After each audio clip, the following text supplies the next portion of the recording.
Bom dia, saúdo a todos com a graça e a paz da parte do Senhor Jesus. Hoje encerraremos as nossas reflexões com base no capítulo 7 do Evangelho de João, lendo e meditando no que está escrito nos versos 40 até os 53, pois assim nos diz a palavra de Deus.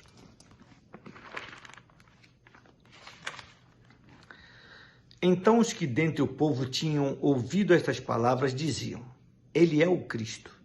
Outros, porém, perguntavam: Porventura o Cristo virá da Galileia? Não diz a Escritura que o Cristo vem da descendência de Davi e da aldeia de Belém, donde era Davi? Assim houve uma dissensão entre o povo por causa dele. Alguns dentre eles queriam prendê-lo, mas ninguém lhe pôs as mãos.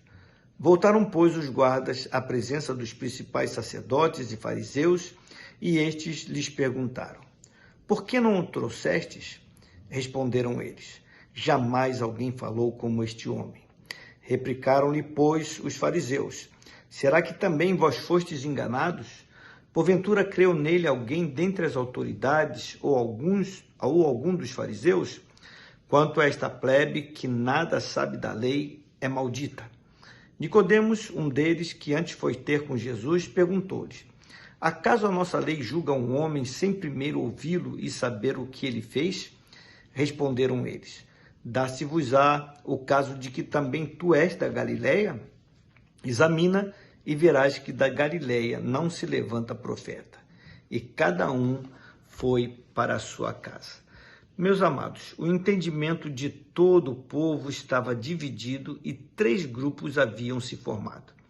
O primeiro grupo cria ser Jesus, o profeta predito lá no livro do Deuteronômio, no capítulo 18, verso 15, onde pode-se ler: O Senhor, teu Deus, te suscitará um profeta no meio de ti, de teus irmãos, semelhante a mim, e a ele ouvirás.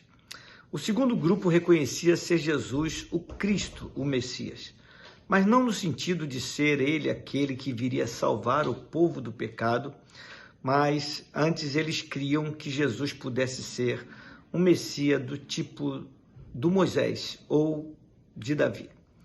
O terceiro grupo estava convencido não ser Jesus o Cristo, porque as Escrituras Sagradas indicavam que o Messias certamente nasceria em Belém e que procederia da linhagem de Davi. E nisto reside a maior culpa dos componentes deste grupo, pois nem se deram ao trabalho de perguntar ou investigar de onde Jesus tinha vindo e qual era o seu parentesco. A conclusão a que chegaram a respeito da procedência de Jesus foi incorreta, posto que o que imperava em seus corações era a incredulidade. Em decorrência desta divisão de entendimento, se acendeu novamente o desejo de prender a Jesus. Mas conforme bem afirmou João, ninguém lhe pôs as mãos. Como afirmei na segunda-feira, ainda não havia se cumprido o kairós de Deus a este respeito. Os guardas foram enviados com esta missão, mas retornaram ao sinédrio sem trazer a Jesus preso. E a pergunta que os líderes religiosos fizeram àqueles homens foi a seguinte: Por que não o trouxestes? E a surpreendente resposta que deram e que causou indignação nos religiosos foi a seguinte: Jamais alguém falou como este homem. Como poderiam prender alguém que falava com tanto poder e autoridade? Aqueles homens nunca tinham ouvido alguém falar da forma como Jesus falava. Eles perceberam a profundidade, a verdade, o amor e a esperança contidas nas palavras do Senhor Jesus. Nenhum coração sensível pode resistir às palavras do Senhor Jesus sem ser tocado. Todavia, os fariseus retrucaram: Será que também vós fostes enganados? Porventura creu nele alguém dentre as autoridades ou algum dos fariseus? Quanto a esta plebe, que nada sabe da lei, é maldita. Os fariseus buscaram então com estas palavras intimidar aqueles guardas, dizendo que nenhum dentre eles próprios, os estudiosos da lei, havia crido em Jesus e em suas palavras. Somente o povo ignorante e pecador é que acreditava nele, insinuando assim que os guardas também estavam se revelando ignorantes e pecadores, pois haviam sido enganados. E o que é pior, a casta religiosa ali presente considerava o povo uma plebe, uma ralé maldita, e aqui nesta ocasião nem escondeu tal preconceito. Nicodemos, um dentre eles, aquele que foi ter de noite com Jesus a fim de obter resposta para suas próprias dúvidas espirituais, sabia lá no fundo da sua alma que Jesus de fato ensinava de forma verdadeira e que fazia obras que nenhum homem poderia fazer se Deus não estivesse com ele. Por isso, opôs-se ao juízo precipitado que os seus pares estavam fazendo a respeito de Jesus e disse: acaso a nossa lei julga um homem sem primeiro ouvi-lo e saber o que ele fez? Notem bem, meus amados, aqueles que acusavam o povo de ignorância com respeito à lei, ignoravam a própria lei ao julgar indevidamente um homem sem primeiro ouvi-lo e saber o que ele fez, como a lei determinava que fosse feito. A maior ignorância não está no desconhecimento, mas na relutância em cumprir aquilo que já é conhecido. Mais uma vez, os religiosos ali presentes reagiram com indignação e tentativa de intimidação.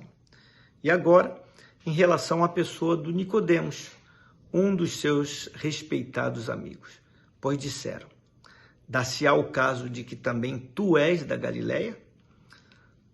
Meus queridos, todas as vezes que aqueles religiosos cegados por seu espírito de religiosidade eram confrontados, levantavam o tom da voz. Ao invés de responderem à pergunta pertinente que lhes havia sido feita, preferiram ofender Nicodemos, insinuando que ele era também um galileu, posto que havia um entendimento popular de que jamais poderia vir alguma coisa boa da Galileia. A inveja e a arrogância daqueles líderes religiosos impedia que enxergassem a verdade e que viessem para a luz que é Cristo. Eles amaram mais as trevas do que a luz. Esta é ainda, nos dias de hoje, a atitude de muitos que se escudam na religião ou na ausência dela para rejeitar o Cristo. Os primeiros o fazem porque têm um entendimento obtuso devido ao espírito de religiosidade que justifica a sua incredulidade, como foi o caso daqueles homens. Os outros o fazem porque decidiram deixar Deus deliberadamente de fora das suas vidas, pois tanto uns quanto os outros amam mais as trevas do que a luz. Todavia, é nosso dever orar pelos tais e nos esforçarmos para conduzi-los até a verdadeira luz que é Jesus, o Cristo, proclamando a eles o Evangelho da salvação. Pense nisto. Vamos orar? Deus amado, Deus bendito, quanta resistência, e infelizmente, Senhor Deus, por conta de um espírito de religiosidade, aqueles homens não podiam crer no Cristo tão esperado, porque estavam presos a regras, a entendimentos, a conceitos errados, a valores de vida errados, e rejeitaram a luz que veio para iluminar os seus corações, o Cristo, o Messias, que veio lhes propor salvação da parte de Deus. Pai, não permita que a religião nos segue qualquer um de nós que já recebemos a mensagem salvadora do Evangelho.